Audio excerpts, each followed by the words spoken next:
Hello, Amanda Dunas here from the Positive Thinking Clinic. Quite often I get asked what is hypnosis or what shall we expect from our very first hypnotherapy session. And I tend to email clients in advance a blog to read. But sometimes clients prefer to have the conversation or something to listen to or something to watch. So what I've decided to do is actually voice out what it is that I've put in my blog so that you can actually watch this or just listen to the audio so that you know what to expect before coming. So this is how I explain hypnosis to my clients. I want you to consider that there are two parts to the mind, the conscious part of the mind and the unconscious part of the mind. In much of the literature, the unconscious mind is also referred to as the subconscious mind or the inner mind. And for the purpose of this blog or video recording, I will be using the term subconscious mind, just for consistency. Hypnosis works with the subconscious part of the mind.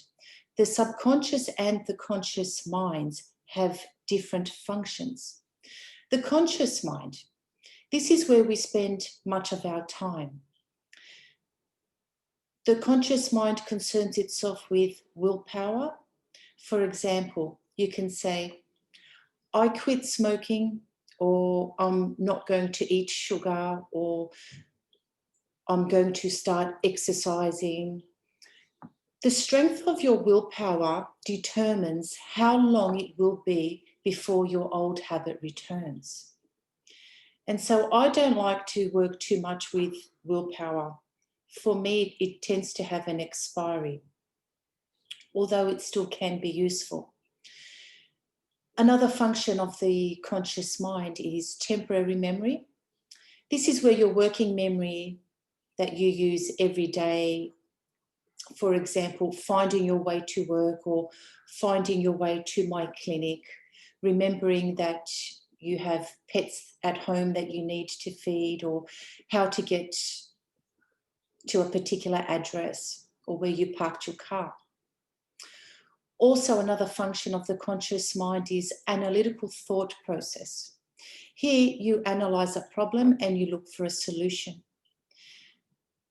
It makes hundreds of decisions a day for you. These decisions seem automatic, but they're in fact conscious and they're deliberate. This is where you decide whether you do something or not. Another function is rational thinking. This part gives us the reasoning as to why we do the things that we do. We need to be able to rationalize our behavior, even if it only makes sense just to us. For example, we may say, I smoke because it relaxes me, even though cigarettes are a stimulant and don't in fact relax you. We believe or we rationalize it to be true, and therefore it is to us. So the language of the conscious mind is logic. And quite often I say to clients, sometimes logic just doesn't work. For example, we can try and convince someone not to smoke using logic. But I'm sure we've all noticed that once they finish that very last cigarette in their packet, they often go and buy another brand new packet. I like to say that the real you lives below the conscious mind, in the subconscious mind. So let's talk a little bit about the subconscious mind. The subconscious mind concerns itself with habits.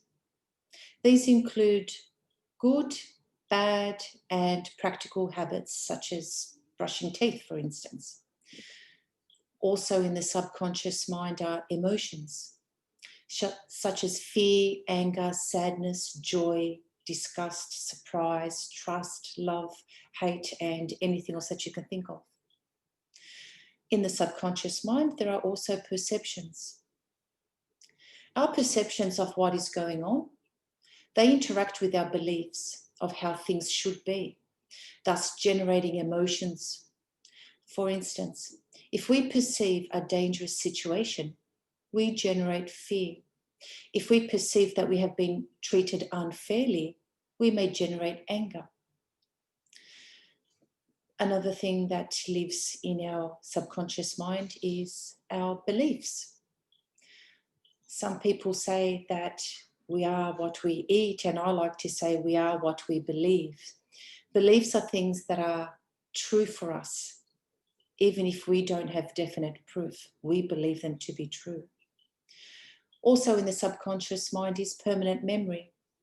Everything that has happened in your life is recorded here. And this includes sights, sounds, smells, and feelings. Automatic body functions also are in your subconscious mind. For instance, if you think about it, we don't pay any conscious attention unless we deliberately need to when it comes to breathing, because it is automatic, or our digestion. I mean, it all happens even while we're asleep. Another function of the subconscious mind is security and protection. This is the primary job of the subconscious mind, to protect you from what you know or believe to be dangerous. So sometimes I like to say that if we're doing something subconsciously, there must be a very good reason why our subconscious mind is doing it, a protective factor perhaps. Now, as I said, the language of the conscious mind is logic. The language of the subconscious mind is imagination. And that's why in hypnosis we tell stories and we use the imagination. And quite often we do this with young children too. It's very effective. The only communication between the logical conscious mind and the imaginative subconscious mind is that we use willpower to suppress emotions and willpower to control habits. Unfortunately, as I mentioned earlier, willpower is temporary and suppressed emotions get redirected in a negative manner that causes stress and illness. And in most cases, habits return sooner or later. The conscious mind is logical. It's a greater protector and a problem solver, but it is also very limited. When the language of the logical conscious mind conflicts with the imaginative subconscious mind, imagination wins every time. The subconscious is in control. The subconscious mind is very powerful, and hence the importance of using hypnosis to create more power for positive change.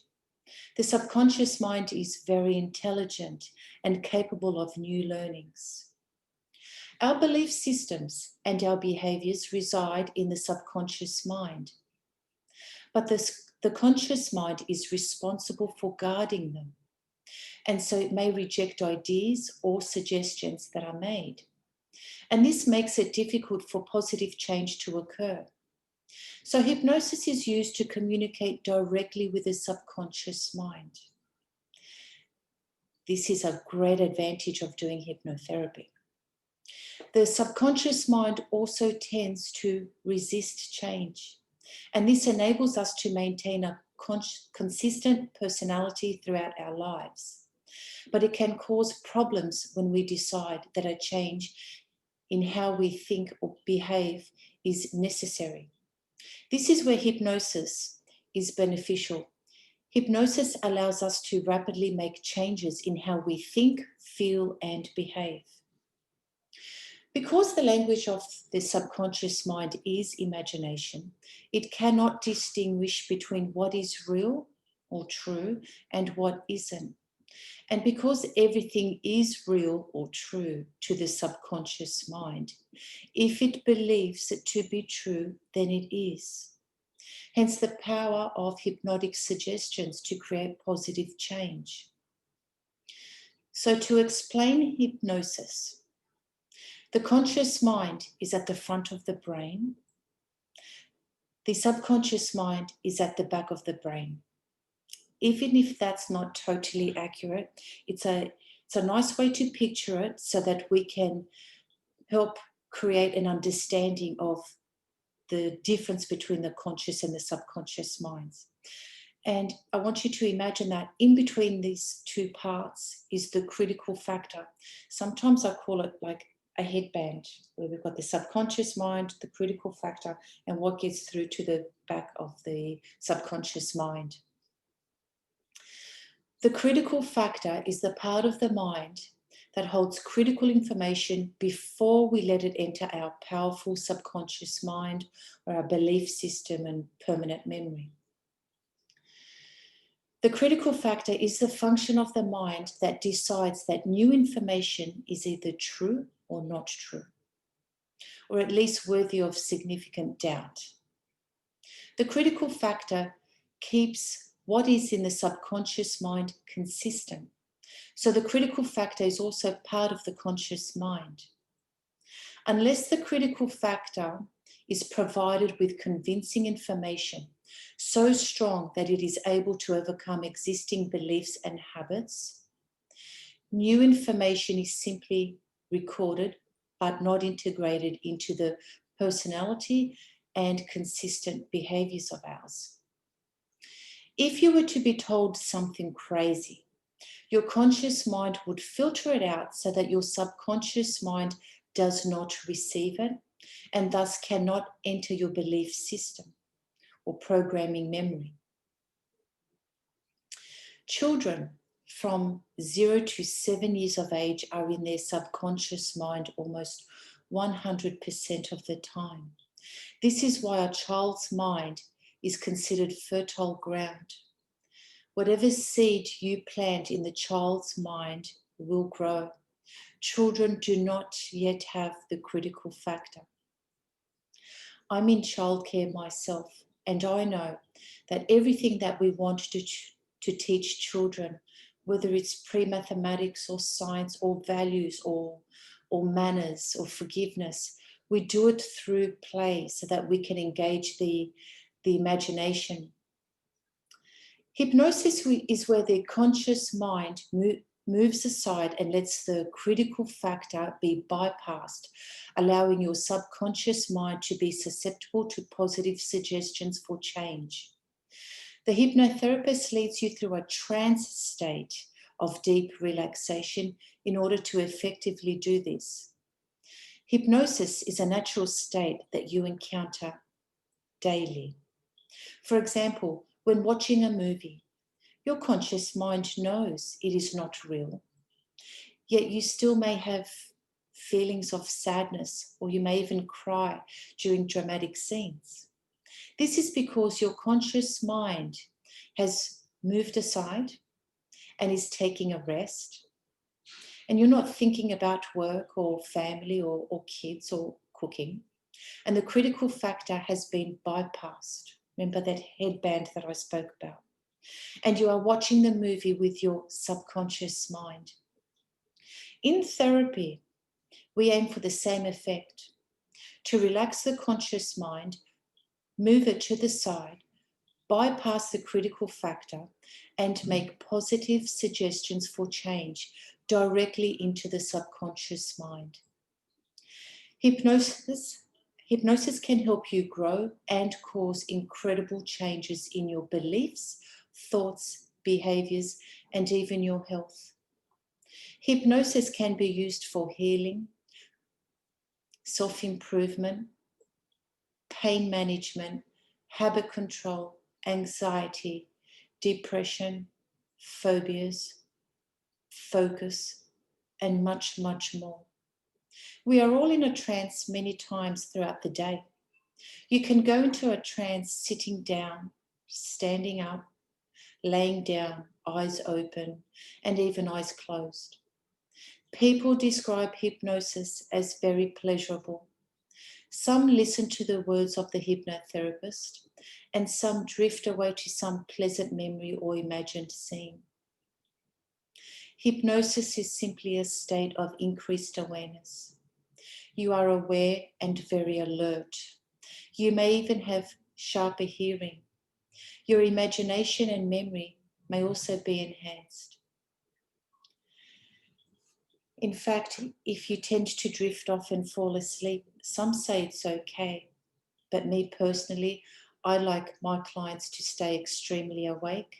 And if I do notice anybody drifting off to a sleep, I may touch your shoulder or make a noise in the room to ensure that you don't fall asleep. Because hypnosis is not sleep.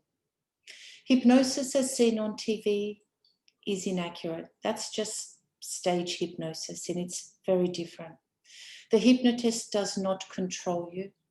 Hypnosis cannot make you do anything against your will. Your morals and ethics remain intact. You can accept or reject suggestions. You can also deny truth. Hypnosis does not control you. You are in control. The hypnotherapist does not control you. We guide you. Hypnosis taps the power of the unconscious mind, but you are not unconscious. I want to give you some examples of hypnosis in the natural state. Driving. People have been in hypnosis many times. For example, have you not been in your car, and that is if you drive, and lost track of time and wondered if you passed the street that you were meaning to get to, or the suburb, or a particular highway exit?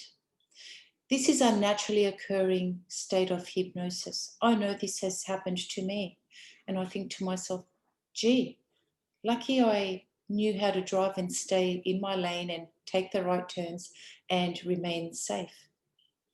Another example is painless injury. Naturally occurring analgesia or anesthesia.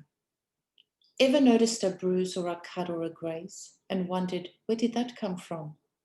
You may have been so focused on some task which induced a naturally occurring state of trance, perhaps, and then injured yourself.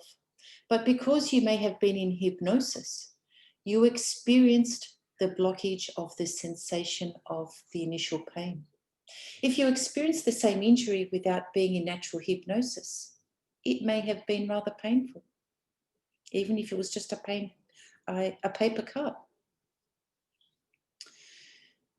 Negative hallucinations, another state of natural hypnosis. Consider, for example, eating a meal with your family. You may say to yourself, oh, there's no juice. And then you get up to go to the refrigerator and look at the top shelf and again think to yourself, oh, there's no juice. And you look at the door of the refrigerator and you say to yourself, oh, no juice. And you just say to yourself, there's no juice. And you turn to a family member and you say, there's no juice. And then you hear the reply and they say, it's in the refrigerator. And you look for it again. And then somebody assists you and points their magic finger and says, there's the juice. And then suddenly the juice appears. Well, most people can relate to this. It doesn't have to be juice. It could have been butter or sauce. This kind of thing happens. For example, losing your keys or a wallet, and you think, where are they? I just left them here. And you can't see them until you actually see them. What's actually happening is you've been saying, there's no juice or can't find my keys. And you keep repeating that statement over and over. And the subconscious mind then accepts this statement as true. You hallucinated that there was no juice or no keys. And it's very easy to go into this deep level of hypnosis, and yet you don't even know it. And it feels quite normal to you, and that's because it is quite normal. Anyone of normal intelligence who is willing to make changes and follow suggestions can be hypnotized and benefit from hypnosis. In summary, as I have explained, there is a part of you which is separate from your conscious mind. And we call this the unconscious mind. And this part of you knows how to produce dreams at night. It knows how to relax you deeply. It knows how to grow your hair, your nails, how to digest your food, and how to blink. All of this is beyond your conscious awareness. It knows more than what you do about many things that happen in your body and in your mind. It is this part of you that I talk to when you go into hypnosis. I do not put you into hypnosis. All hypnosis ultimately is self-hypnosis. In hypnosis, you just start to feel very relaxed, perhaps a little dreamy. Sometimes you start to focus on sensations in the body, like comfort and warmth, or you begin to notice your breathing and the way it slows down a little. Often your eyelids start to feel a little heavier, like they're feeling a little sleepy, or they may flicker whilst they're closed. Sometimes images flow into your mind, or pleasant places like the way the sky looks on a blue, warm day. You may be aware that you pay less attention to what surrounds you and you drift your awareness inwards. When people ask me what they need to do to go into a trance, I don't always use the word trance, but it is a common term from the UK or America. But I usually reply, you don't need to do anything except listen to my voice, focus on my words. And whether you listen to them consciously or unconsciously, it doesn't really matter. Just relax and enjoy the process. They do say that there is a part of the unconscious mind that's always listening to absolutely everything.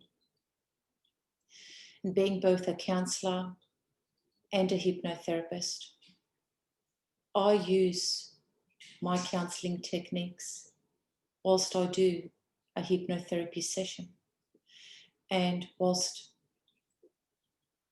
I just use talk therapy or counselling with my clients, I also try and be hypnotic as well. So I tend to use both at the same time. I must say though that I have had faster results when I use hypnotherapy. So whether this is your first session with me and whether it's going to be online or face-to-face, I encourage you to embrace the process. And I hope that I've delivered enough information to you so that you can feel confident in using this as your first or ongoing experience for hypnotherapy with me. You've been listening to Amanda Dunas from the Positive Thinking Clinic at Walleye Creek. Thank you.